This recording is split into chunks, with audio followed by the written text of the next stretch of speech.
Monsieur le Président, Monsieur le Ministre, Monsieur le Président de la Commission des lois, Madame la rapporteure, mes chers collègues. 1 sur 5, c'est la proportion des adultes qui auraient été victimes de violences sexuelles lorsqu'ils étaient mineurs. C'est considérable. Certes, ce chiffre a pu être contesté. Il provient d'une méta-analyse conduite par le Conseil de l'Europe, reprenant plusieurs estimations de diverses organisations indépendantes comme l'UNICEF ou l'OMS.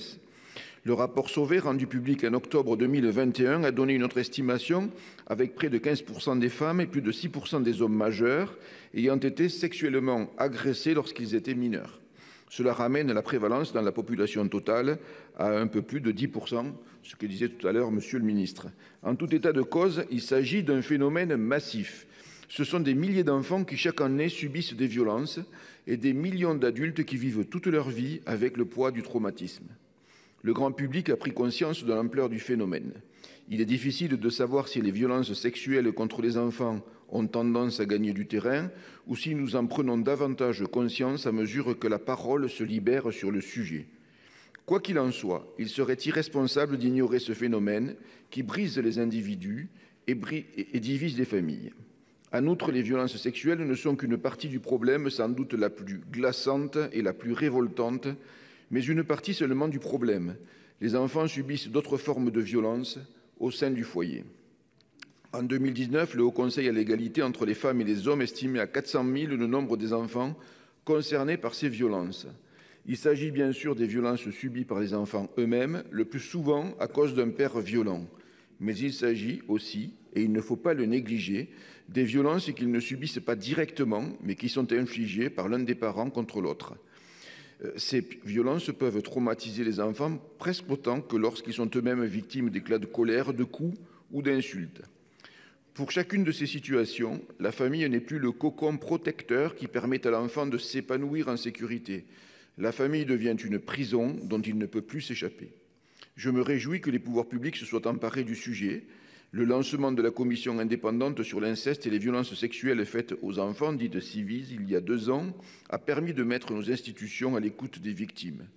C'était et c'est un préalable indispensable, car en matière de violence intrafamiliale, une seule boussole doit guider l'action publique, l'intérêt de l'enfant. C'est pourquoi cette proposition de loi doit contribuer à faire avancer le débat sur ces sujets délicats et sensibles. Délicat car il n'existe pas en matière de violence familiale de solution miracle. Nous parlons de situations où l'agresseur est par définition un proche de la victime et même le plus souvent un élément structurant de sa famille. Punir l'agresseur est nécessaire et parfois douloureux malheureusement pour la victime. Ce sont des sujets sensibles aussi car nous avons souvent dans notre entourage connaissance de situations particulières d'un cas de figure où la violence a déjà assombri les relations familiales. Je rappelle au passage qu'il s'agit d'un phénomène qui dépasse tous les clivages sociaux et territoriaux. Je tiens à saluer le travail de la rapporteure qui a conduit un travail sérieux sur ce sujet complexe.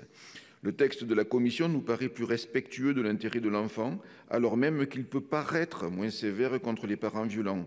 Je le répète, notre seule boussole doit rester l'intérêt de l'enfant. Je pense notamment à la réécriture de l'article 1er. La Commission a limité l'extension de la suspension de plein droit de l'exercice de l'autorité parentale au cas de crime ou d'agression sexuelle commis sur la personne de l'enfant. Elle a également souhaité conserver le caractère provisoire de cette suspension, comme c'est déjà le cas actuellement. Je l'ai dit, il s'agit d'un sujet délicat et sensible. En tant que législateurs, nous devons veiller à préserver la présomption d'innocence et les relations des familles où sévissent de telles violences.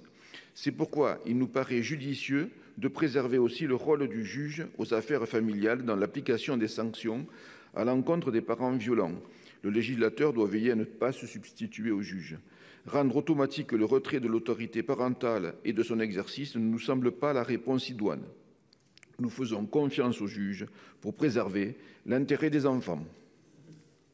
Merci, cher collègue. La parole est ensuite à Madame Mélanie Vogel pour le groupe Écologie, Solidarité et Territoires.